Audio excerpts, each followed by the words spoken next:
Slime. We all know slime is sticky, squishy, bouncy, and stretchy. But did you know slime is a polymer? Professor Eric, break it down for us. What is a polymer?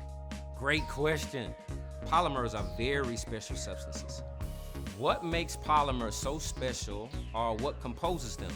So like you and all of the things around you, polymers composed of things called atoms. And atoms join together in groups to form molecules. When repeating molecules join together into long chains, they form polymers. Poly means many, mer means parts, and together you have many parts to form these long chains.